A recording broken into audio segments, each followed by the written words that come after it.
Welcome back, my fellow agents. It is I, your Ultra Agent X7 of Ultimate Action, that is. It is Thursday, which is Live Action Review Day, and we are going to be talking about two great episodes of Ultraman 24 and 25. One is greater than the other one, but the first one isn't too bad at all, featuring the fish monster Gubira, which you don't get a lot of fish monsters. But having said, did we do fish pause? I sure did. Okay. Having said that, please like, share, subscribe, leave a comment, and always press that bell to be notified of new content. We try to get it up every day. Yesterday was the start of Series 3 or Season 3, depending on which side of the pond you're on. I've taken to calling it Series 3, it just makes a little more sense. And this is Episode 2, but really it's Episode 375, which I did not put on here. 374, pardon me. My humblest apologies. Be that as it may, we're just going to get right into it and we're going to talk about this first episode, Ultraman number 24, which is the Undersea Science Center. And let's hit it with that theme song. Here we go.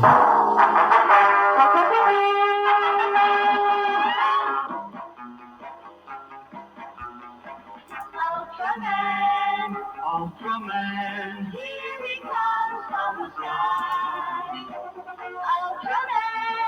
Ultraman, watch our hero fly. We will see him fly in a little while, and there's his super jet. Well, it's the Science Patrol super jet. Off they go, and they're headed for the undersea. They're headed for their dock into the ocean.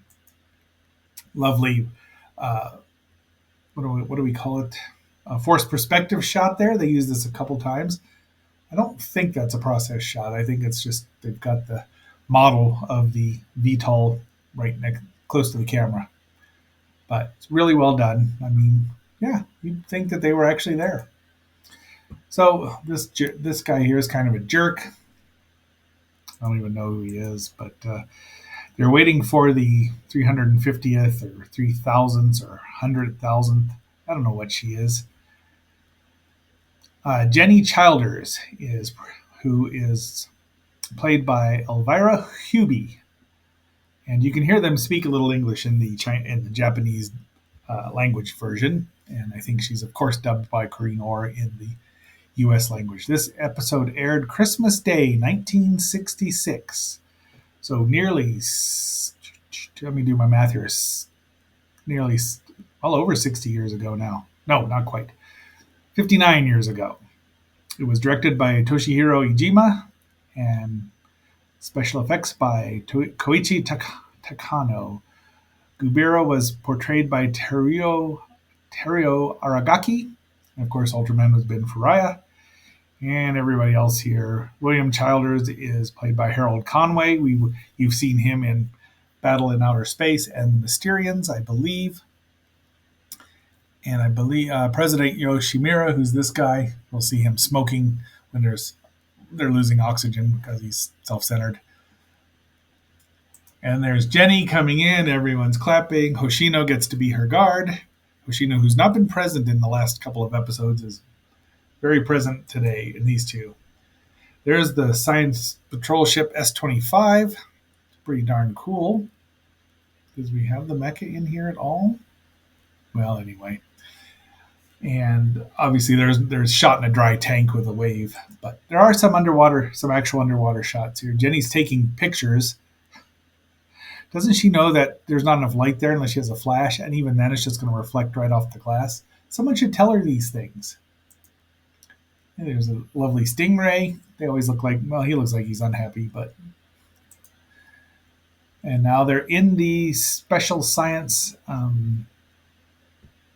undersea base. It is Captain Mura is there, and I believe that is Fuji, and then Hoshino. There's the base, lovely shot, nicely photographed. Something happens and water starts flooding in. It's got fresh water that goes in there and oxygen.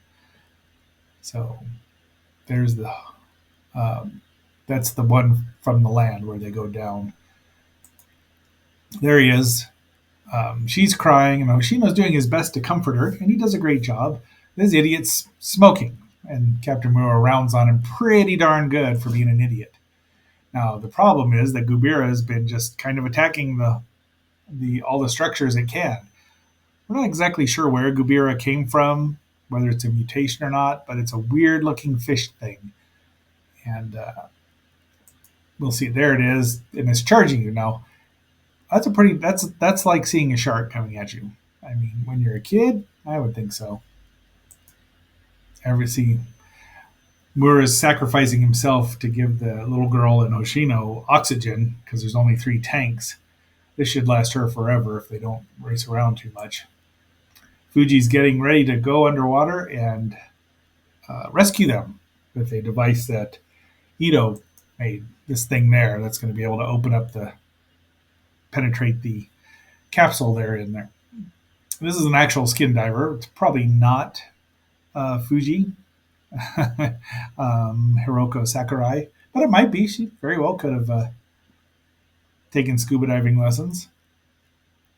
This is a dry tank shot. Here's a great shot. That's Gubira zooming over her. So nice process shot there. Chasing the Ultra Sub, because that's what I'm going to call it. And there's its little Ultra Shuttle that um, Hayata and Arashi are in the Ultra Sub, and I don't know who came over to get them in that. Gubira's attacked them and knocked out her Arashi, so you know what's about to happen. Using the beta capsule, Hayata becomes Ultraman. Underwater. Suit's a little beat up here, as you can tell. So it's probably they're going to repaint it again because probably had to do that almost every episode. And somehow Gubira grows legs and is able to walk around on land and breathe quite easily. Oh, there's Higgintooth and the Pachycephalosaurus. Ultraman fly, and also Gubira can burrow with its nose horn, which spins around like a drill. And that's an unusual adaptation for a fish, I would say. Maybe it's a useful mutation. We'll never know. But there's the battle here, which is happening in the last, 3 to 5 minutes of the show. It's a fun battle. What's interesting here, this I like that shot a lot. And he does a monkey flip, and he uses the shredding halo. Some places call that the ultra slash, but man, maybe that is. But I've always known it as the shredding halo or buzzsaw light ring. I like shredding halo, and Gubira stops it. That's one of the few animals or few monsters that actually has been able to do that. Throws it right back at Ultraman. It's like, whoa! Unfortunately, it falls victim to the spacium beam, and that's it. It blows up real good, and that's it. Everyone's happy the little girl's rescued, and Hayata Rashi wakes up and sees Hayata piloting. He's like, "Oh, well, I'm glad you're safe." All right, that was our first episode. Our next one is a great one. It's got a lot of It's got a lot of monsters in it, and just cool effects and a pretty decent story, I must say. It is called the. If you translate that, it is called the Mystery Comet Typhoon. Tufan, well, I'm saying Typhoon, is the 25th episode here, and it features 3 monsters. One of them's a repeat, and then 2 of them are brand new, although one of them will return later on in about 12 episodes, 10 episodes. It was first broadcast January 1st, 1967. Directed by Toshihiro Iijima, and Koichi Takano did the special effects. There's no real extra cast in here. Dr. Iromoto is here, Akihiko Hirata. Other than that, there's a running joke with some soap, but mostly it's just action because it's look at this deadly comet. It's headed toward Earth, and the first prediction is it's going to explode the Earth. Boom! But it doesn't. It just passes by real close. Look at all these data banks and reel-to-reel tapes and all shiny things, buttons to push, levers to flick. You gotta love that 60s look. This is just a lovely picture of Fuji. And there's Dr. Iwamoto, along with the rest of the gang, and he's giving them the deadly predictions. Fuji has now served them all coffee with soap in it, and this is a running gag throughout the series. There's a couple more episodes of it where she's not fixed coffee properly. How did she mix up soap and sugar?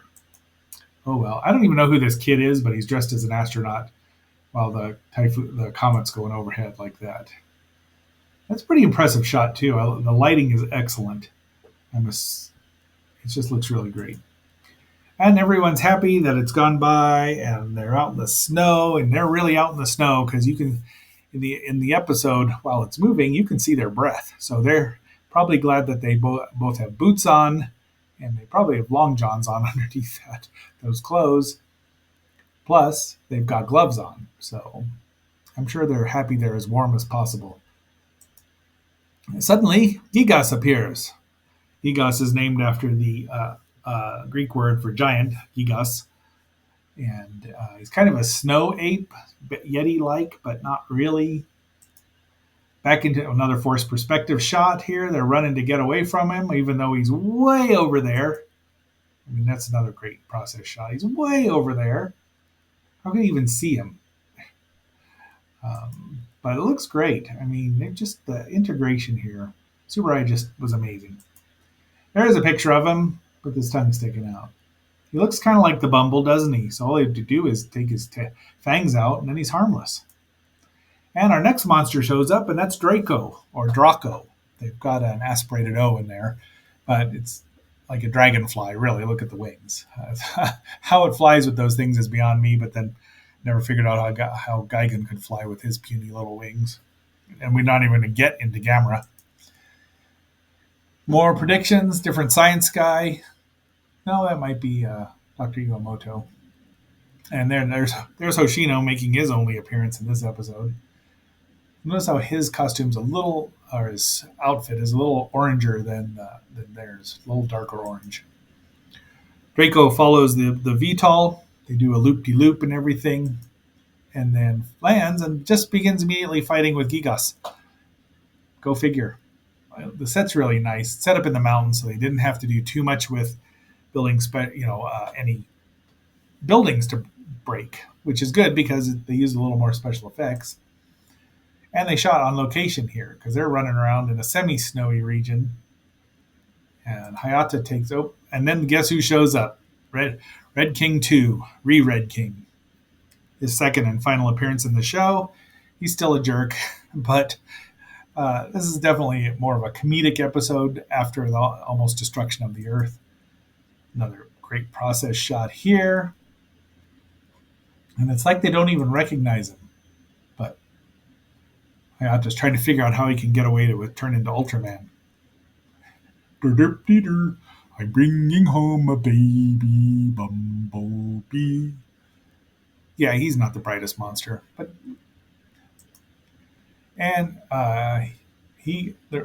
Draco does the old alley oop thing and has Gigas and Red King run into each other, so they fight a little bit, but then they grab him and they both beat him up and kill him. Red King tears off his wings, then he goes after Gigas. Hayata takes off and runs in the snow, and it's the sound effects here. They did a great job with him running in the snow. It sounds just like you're running in the snow. And they do a couple of weird camera shots here. It looks like Red King's about to give old Gigas the dreaded DDT, which simply means the end. But Hayata shoots him in the butt, which really, this is a lovely picture. Probably going to be the thumbnail here. Because look at that. He bats him right down the side of a mountain, and somehow Hayata survives, and using the beta capsule, Hayata becomes Ultraman. And they have their fight. So the monsters start fighting about 13 minutes into this episode. So a good 10 minutes of monster and giant superhero action. Yeah, it's tops. Red King gets what's coming to him. He's got Ultraman in the Cobra Clutch, or maybe the Ganya Sleeper. Yeah, there's a lot of wrestling references in this one. Go figure. But there's a lot of wrestling moves in this one as well. Egus gets away. He's been injured, but the Science Patrol drops the deadly. Oh, what was this called? It was the deadly ultra. No, where'd it go? I'm looking here. The extreme drought bomb, which dehydrates him, and he blow like that. Then he blows up real good. This is the ultra air catch. There's two lines which lift Red King right up off the ground. See lots of effects.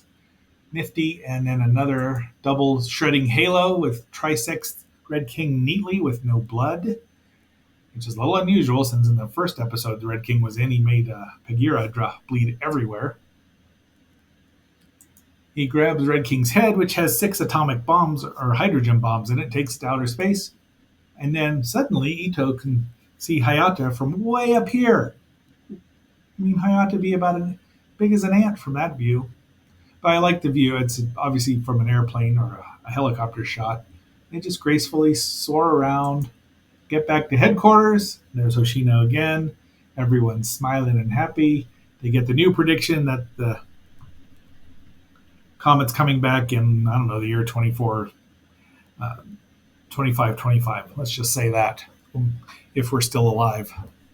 Or maybe 6250 can't. Nope. I went from Jenny and the other song, but 2506. Nope, can't do it.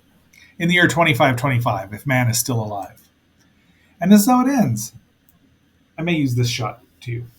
But that's our 2 episodes. It's a great, fun episode. I mean, the more monsters when you're a monster loving kid, if they make sense. You can't just throw monsters at everyone willy nilly because it'll just become not normal. But a 3 episode monster episode, a 3 monster episode, and a giant superhero with special effects. No spacium beam, but you got the shredding halo and the ultra air catch.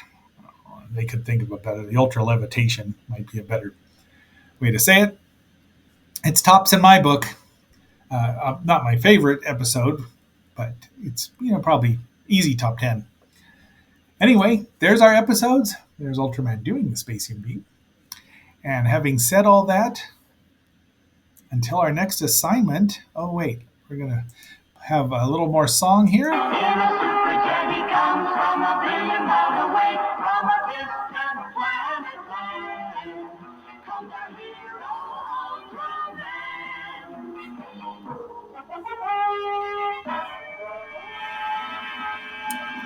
All right.